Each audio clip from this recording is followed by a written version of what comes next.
Hola you guys, c'est Jas. Aujourd'hui on se retrouve pour un 3e épisode, je suis trop contente. Et si jamais je suis en pyjama en bas, j'ai essayé d'être classe en haut, mais vas-y, pour le confort et tout, je suis en pyjama en bas. Donc si vous voyez quelque chose, vous n'avez rien vu, ok. Aujourd'hui, on va grave se lancer, on va se lancer direct dans le sujet. Parce que ça va parler de l'ennemi, de Satan. Et comme d'habitude, on va regarder dans mes notes ce que j'ai pu marquer. Et le titre de l'épisode d'aujourd'hui, c'est « Pourquoi Satan n'aura jamais la victoire dans ta vie ?» Est-ce que c'est pas trop clair et trop net ? C'est juste ce qu'il faut en fait. Alors, il faut savoir que dans la vie d'un chrétien, c'est pas toujours facile, c'est pas toujours beau, c'est pas tout rose, comme on pourrait le penser. Je pense qu'il y a beaucoup de personnes qui pensent que les chrétiens ont une vie parfaite, sont parfaits, alors que c'est faux. Je suis pas parfaite, je fais des erreurs tous les jours, je pêche tous les jours. Voilà, je suis humaine, voilà. Mais je suis humaine et je marche avec Dieu, c'est ça le problème. Et je pense que ça énerve certaines personnes, comme lui là. Et voilà, aujourd'hui, c'est un combat constant entre le royaume des cieux et Satan. Sauf que, on a déjà la victoire en Christ. C'est ça le truc, c'est que dans la Bible, partout tu vas regarder, surtout vers Apocalypse, il me semble, on a déjà la victoire. Que Dieu a déjà la victoire, et ça, Satan le sait. Et le seul truc que Satan aura contre toi, c'est le temps. Il va te faire perdre du temps, mais d'une manière, tu vas être tenté, tu vas être rejeté, tu vas... Tout, il va tout faire en son pouvoir, parce que la seule chose qu'il a contre toi, c'est le temps et ton passé. Parce que combien de fois on a essayé d'avancer avec Dieu, et on a été ramené à notre passé. Que ce soit des gens qui reviennent dans nos vies, que ce soit des gens qui nous rappellent comment on était dans nos vies, des gens qui essayent de nous tenter pour qu'on revienne. Vraiment, le diable, il a que ça contre toi, parce qu'il peut pas t'attaquer sur ton futur. Parce qu'il y a que Dieu qui connaît ton futur. Il y a que Dieu qui connaît toutes ces choses. Et il y a que Dieu qui a un avenir brillant pour toi. Sauf que le diable, il va essayer de t'accabler, de te rappeler toutes les choses que tu as pu faire, tous les péchés. Et il y a des moments où tu vas vraiment vouloir combattre certains trucs dans ta vie. Et le diable, il va te dire « Mais non, t'inquiète, fais, c'est qu'une fois, c'est rien. De toute façon, Dieu te pardonne. » Et là, c'est quoi le problème ? C'est que quand t'as ces trucs-là dans la tête, tu prends Dieu pour acquis. Parfois, c'est vraiment dur parce que tu sais pas si c'est vraiment toi ou si t'es attaqué ou si t'es attaqué dans ta pensée, tu sais. Et souvent, quand tu veux être droit avec Dieu et que tu veux vraiment de tout ton cœur le chercher, et ben forcément, tu vas être attaqué. Parce que le diable, il veut pas te voir t'approcher de Dieu. Pas du tout. Pas du tout. Il veut que tu sois perdu dans ta vie. Et il veut que tu restes là-dedans. Parce que je pense que, en fait, je vais l'expliquer avec mes mots, hein, vous me permettez, oui. Je pense que ça lui fout un peu le seum de voir que nous, on a la vie éternelle et que c'est assuré. Quand on donne notre vie à Jésus et qu'on se fait baptiser, notre nom est écrit dans le livre de la vie. Enfin, dans tous les cas, Dieu, il nous aimait avant même qu'on soit né. Donc, à partir de ce moment-là, je pense que, voilà, ça lui fout un peu les nerfs. C'est de la jalousie. C'est clairement de la jalousie. Et le truc, c'est que je pense que ça suffit. Je pense qu'on a assez vécu de choses dans nos vies. C'est bon, à un moment donné, on doit mettre un stop à ça aussi. On doit commander à l'ennemi de ne plus avoir de pouvoir sur nous parce qu'il n'en a pas. Parce qu'on lui a trop laissé de la place. Il y a plein de fois où on a été perdus dans nos vies, il y a plein de fois où on n'allait pas bien, et on a peut-être laissé des portes ouvertes, on n'a peut-être pas fait exprès, peut-être que des fois c'était voulu, parce que des fois on a, je sais pas, de l'autodestruction, c'est vite arrivé quand tu vas pas bien, mais on a trop laissé le diable nous toucher. Vous savez, toutes les fois où j'ai été énervée, et j'avais des larmes aux yeux, et je disais, mais Seigneur, je n'en peux plus. Parce que être attaqué comme ça constamment, et surtout que c'est spirituel, donc ça se voit pas physiquement, et donc toi t'es là, tu pries, t'as les larmes aux yeux, tu dis mais Seigneur, vraiment je chasse ça en ton nom Seigneur Jésus, mais s'il te plaît agis, tu vois. Et je pense qu'il prend un malin plaisir à s'attaquer aux enfants de Dieu. Mais le truc c'est qu'il sait, qu'on a une puissance qui est bien au-dessus de lui. Et que cette puissance-là, c'était son patron de base, tu vois. Je pense qu'il a oublié ça. Et ce que j'ai noté aussi, c'est qu'il faut apprendre, il faut vraiment apprendre à se réapproprier et à reprendre les bénédictions que le diable a essayé de te voler. Il faut apprendre, non, c'est pas il faut apprendre, il faut le faire, il faut reprendre les bénédictions que le diable, il a essayé de te voler.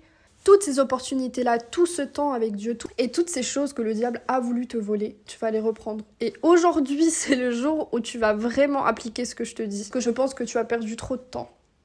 Et tu le sais. Dans la Bible, dans Jean 14, verset 2, et il est écrit « En vérité, je vous le dis, celui qui croit en moi fera aussi les œuvres que je fais. Et il en fera, écoutez bien, et il en fera de plus grandes parce que je m'en vais au Père. » Donc, nous, on est là, on gâche notre potentiel parce qu'on croit les mensonges que Satan nous met dans le crâne. Après, je peux comprendre que c'est dur. Franchement, il y a des fois, c'est très dur. Je l'ai vécu, tu l'as vécu, on l'a tous vécu. Et il y en a qui le vivent encore. Mais là, est-ce qu'on peut réaliser que le Seigneur nous dit « Celui qui croit en moi fera aussi les œuvres que je fais ». Donc, c'est-à-dire que le Seigneur est mort à la croix pour nous. Ça, on le sait. Ça, on le sait. Mort et ressuscité. Attention. Il est mort et ressuscité à la croix pour nous et il nous a laissé le Saint-Esprit. Donc, c'est-à-dire qu'il vit en nous. Il vit en nous. Et les choses qu'il a fait, on le fera. C'est pas un mythe, c'est qu'on le fera. Et le Seigneur, il donne des dons spirituels à travers le Saint-Esprit à beaucoup de personnes. On n'a pas tous les mêmes dons, et ça, j'en reparlerai une autre fois. Mais on a cette force en nous pour accomplir toutes les choses que le Seigneur a fait. Et ensuite, il dit « Et il en fera de plus grandes ». C'est-à-dire qu'on est sur cette terre, il nous a placés sur cette terre, et c'est pas pour rien.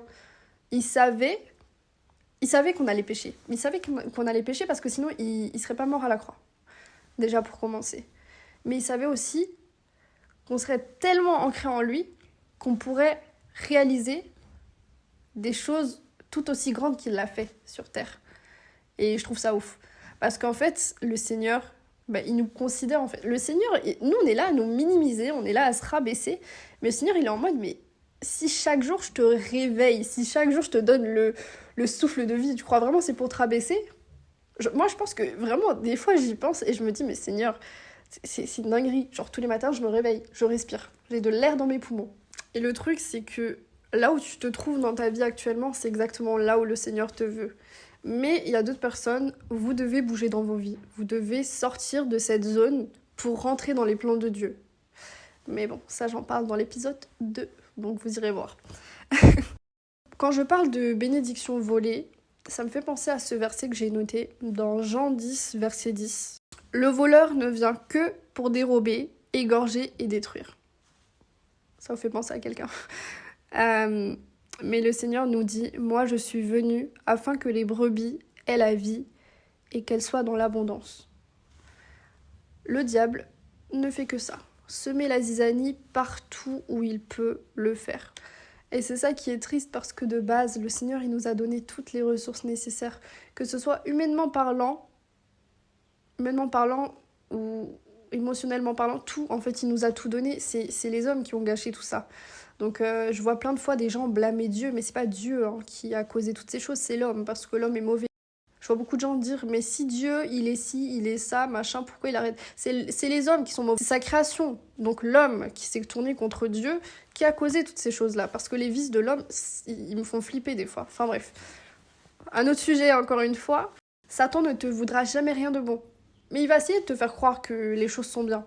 Dans 2 Corinthiens 11, verset 14, il est écrit « Et cela n'est pas étonnant, puisque Satan lui-même se déguise en ange de lumière. » C'est fou parce que il y a des trucs qui vont te paraître bons dans ta vie, c'est juste pour t'accabler encore plus et pour te mettre au plus bas. Et d'où le fait que je vous explique que c'est maintenant. C'est maintenant qu'il faut reprendre les bénédictions que l'ennemi a voulu vous prendre. Et je sais bien que c'est plus facile à dire qu'à faire. Je le sais, il y a des temps de souffrance, il y a des temps où on n'arrive pas à prier, on n'arrive pas à parler à Dieu, et c'est compliqué. C'est compliqué de reprendre toutes ces choses que le diable il veut vous prendre. Et peut-être qu'il vous a déjà pris. Et si c'est le cas, je suis vraiment désolée pour vous. Et je n'ai qu'une envie, c'est prendre toute la tristesse de l'humanité et de la mettre sur mes épaules. Mais je peux pas le faire, parce qu'il y a déjà quelqu'un qui s'est chargé de ça. Et c'est Jésus. Et il est mort à la croix pour ça. Il est mort et ressuscité pour nous. Le Seigneur le dit dans sa parole.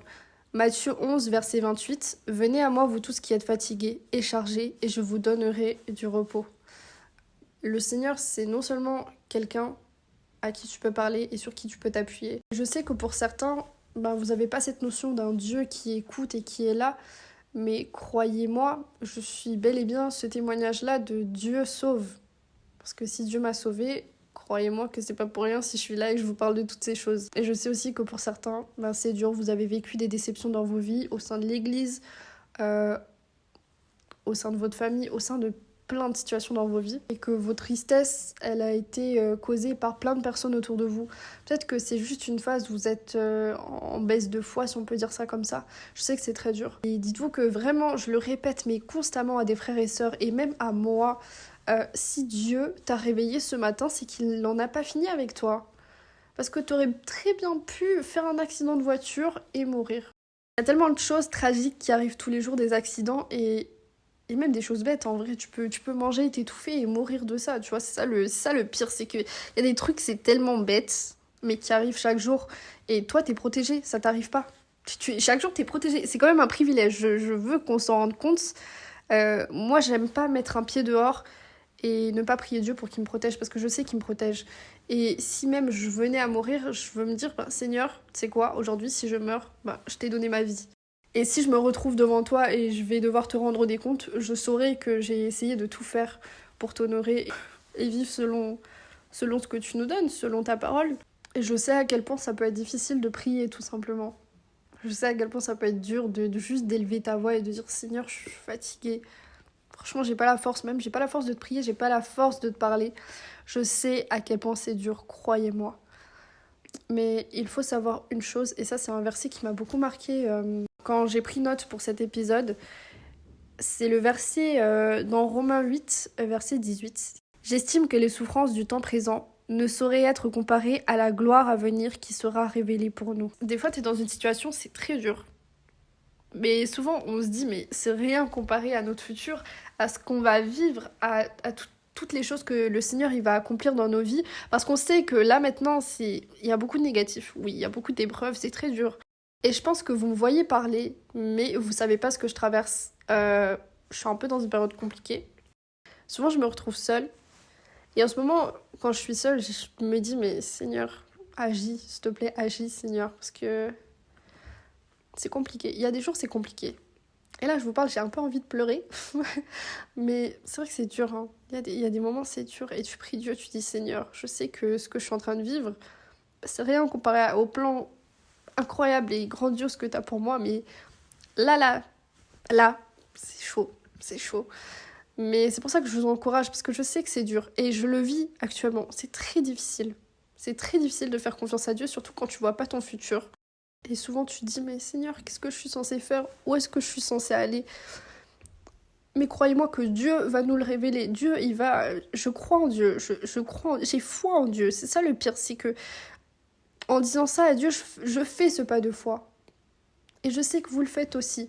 On fait ce pas de foi de dire, Seigneur, je sais pas où tu m'emmènes, je sais pas où je vais, je sais pas ce que je vais faire, mais je crois en toi et je sais que tu vas agir. Là, c'est une saison où on devrait plus être dans un temps de demande. On a assez demandé à Dieu. Vous savez, Dieu, il a pas Alzheimer. Il sait ce qu'on dit. Il sait ce pourquoi on a prié. Dieu, il est ni sourd ni aveugle. Il a pas Alzheimer. Il connaît toute notre vie. Sois reconnaissant pour les choses que le Seigneur n'a pas encore faites. Vraiment, dis merci Seigneur pour tel et tel job.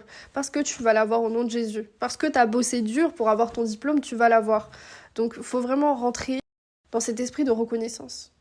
Et encore une fois, c'est plus facile à dire qu'à faire, mais rappelez-vous que la vie et la mort sont au pouvoir de la langue. Et ce que tu déclares de ta bouche, forcément, ça aura un impact dans ta vie et ça aura un pouvoir. Et c'est ça que les gens y prennent pour la loi de l'attraction. Mais bon, comme le Seigneur, c'est le Dieu de l'univers et que c'est lui le boss final, nous, on déclare au nom de Jésus, tu vois. Pour finir cet épisode d'aujourd'hui, j'ai 2 versets, dont un qui m'a beaucoup, beaucoup touchée. Et c'est comme si le Seigneur, il le mettait comme ça, là, dans mon cœur. Pendant que je priais avant l'épisode, parce que je prie toujours pour les épisodes. Mais le premier verset que j'ai à cœur, c'est dans Romains 12, verset 21, qui dit « Ne te laisse pas vaincre par le mal, mais sois vainqueur du mal par le bien. » Merci Seigneur, vraiment merci Seigneur pour la Bible. Merci, c'est trop riche en fait. Des fois on minimise vraiment la parole de Dieu, mais c'est ouf. Et pour le deuxième verset, c'est dans Jean 16, verset 33. « Je vous ai dit cela afin que vous ayez la paix en moi. Vous aurez à souffrir dans le monde, mais prenez courage. Moi, j'ai vaincu le monde. » C'est la fin en fait qui m'a beaucoup touchée. J'ai vaincu le monde. Jésus, il a déjà tout vaincu pour nous. Donc, on a littéralement la victoire en lui. Je vous laisse parce que ma caméra est déchargée. Mais en tout cas, soyez bénis et on se retrouve pour un nouvel épisode.